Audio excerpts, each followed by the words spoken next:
గురువుగారు, సత్సంగం, సజ్జన సాంగత్యం, సాధు సమ్మేళనం వీటి వల్ల వనుగురే ప్రయోజనాలేంటి? వీటి గురించి మన ధర్మం ఏం చెప్తుంది? మళ్ళీ మనం శంకర భగవత్పాదుల వారినే జ్ఞాపకం చేసుకోవాలి.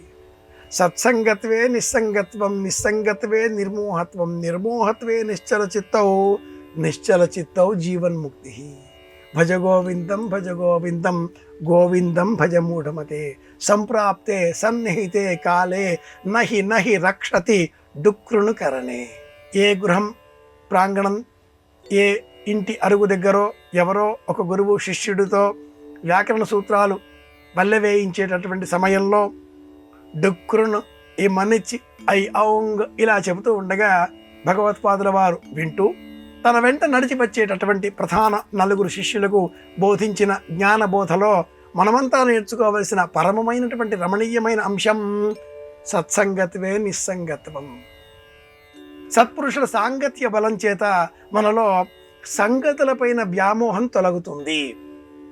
సంగతి అనగానే సంగీతంలో వేసేటటువంటి ఆలపించే రాగ ఆలాపన, రాగఛాయలు. సంగతి అంటే రుచి, సంగతి అంటే విషయ ఆసక్తి, సంగతి అంటే తెలుసుకోవాలి అనే జిజ్ఞాస.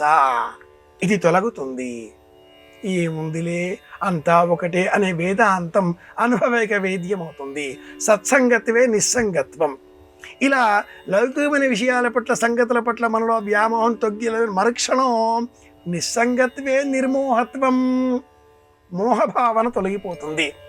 మోహం ఎక్కడ కలుగుతుంది? అందాన్ని చూస్తే.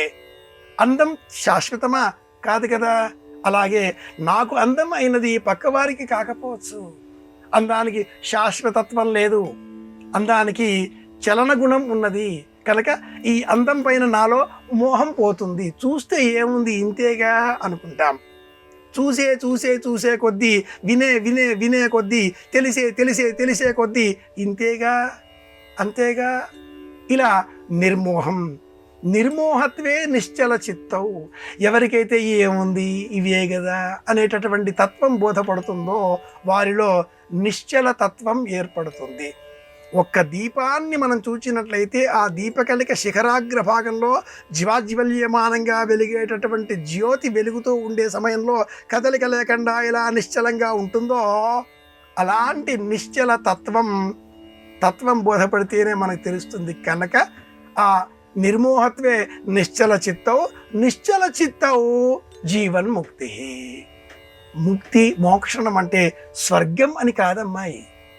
ముక్తి, మోక్షణం అంటే ఆలోచనల నుంచి విముక్తి, బంధనాల నుంచి విముక్తి. ఏదో స్వర్గము, అదే రంభ అప్సరసలు, నృత్యాలు అవన్నీ కూడా ఇది స్వర్గం కాదు. ఆలోచనల నుంచి మనకు విముక్తి లభిస్తే అదే స్వర్గం. అది అంత సులభం కాదు.